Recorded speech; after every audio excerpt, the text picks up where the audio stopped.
आज से 2500 वर्ष पूर्व जिस दिन बुद्ध का जन्म हुआ, घर में उत्सव मनाया जाता था। सम्राट के घर बेटा पैदा हुआ था। पूरी राजधानी सजी थी। रात भर लोगों ने दिए जलाए, नाचे। उत्सव का क्षण था। बूढ़े सम्राट के घर बेटा पैदा हुआ था। बड़े दिन की प्रतीक्षा पूरी हुई थी।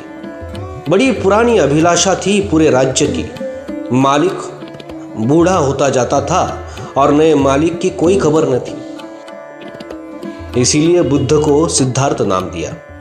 सिद्धार्थ का अर्थ होता है अभिलाषा का पूरा हो जाना। पहले ही दिन जब द्वार पर बैंड बाजे बजते थे, शहनाई बजती थी, फूल बरसाए जाते थे, चारों तरफ प्रसाद बंटता था, हिमालय से भागा हुआ एक वृद्ध तपस्वी द्वार पर खड़ा हुआ। उसका नाम था असिता। सम्राट भी उसे सम्मान करता था। और कभी असिता राजधानी नहीं आया था। जब कभी जाना था, सम्राट को स्वयं उसके दर्शन को जाना होता था। ऐसे बचपन के साथी थे। फिर सिद्धोधन सम्राट हो गया, बाजार की दुनिया में उलझ गया। असिता महातपस्वी हो गया। उसकी ख्याति दूर दिगंत तक फैल गई। असिता को द्वार पर आए देखकर सिद्धोधन ने कहा, आप और यहां क्या हुआ? कैसे आना हुआ? कोई मुसीबत है? कोई अड़चन है? कहे। असिता ने कहा, नहीं, कोई मुसीबत नहीं, कोई अड़चन नहीं। तुम्हारे घर बेटा पैदा हुआ है, उसके दर्शन को आया हूं। सिद्धोधन तो समझ न पाया। सौभाग्य की घड़ी थी कि असिता जैसा तपस्वी और बेटे के दर्शन को आया। भागा भागा अंतगृह में गया, नवजात शिशु को लेकर बाहर आया। असिता झुका और उसने शिशु के चरणों में सिर रख दिया।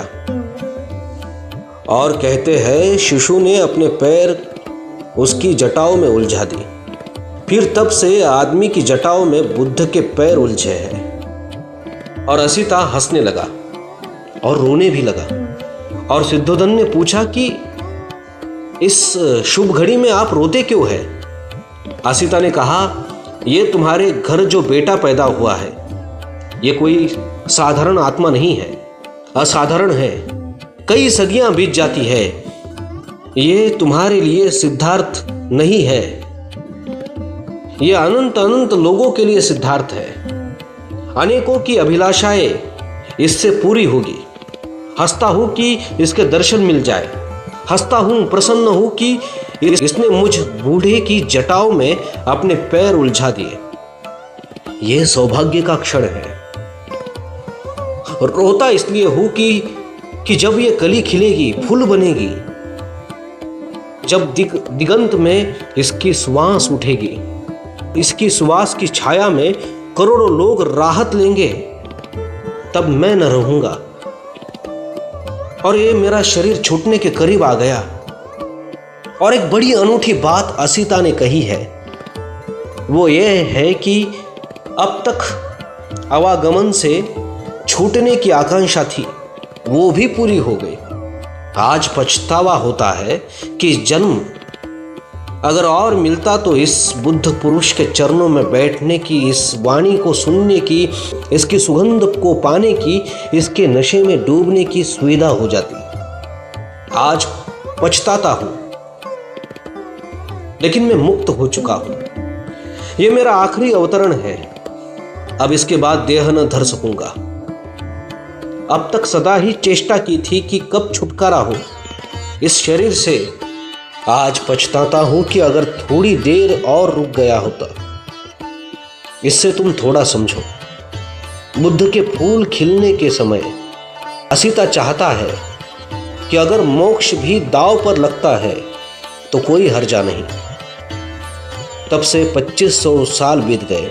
बहुत प्रज्ञा पुरुष हुए, लेकिन बुद्ध अतुलनीय है। और उनकी अतुलनीयता इसमें है कि उन्होंने इस सदी के लिए धर्म दिया और आने वाले भविष्य के लिए धर्म दिया। कृष्ण की बात कितनी ही समझाकर कही जाए, इस सदी के लिए मौजूद नहीं बैठती। फासला बड़ा हो गया है, बड़ा अंतराल पड़ गया है। बुद्ध की कुछ बात ऐसी है कि ऐसा लगता है अभी अभी उन्होंने कही। कृष्ण पर बोलो तो कृष्ण को खींच कर लाना पड़ता है। 20वीं सदी में बुद्ध को नहीं लाना पड़ता। बुद्ध जैसे खड़े हैं 20वीं सदी में ही खड़े हैं, और ऐसा अनेकों सदियों तक रहेगा।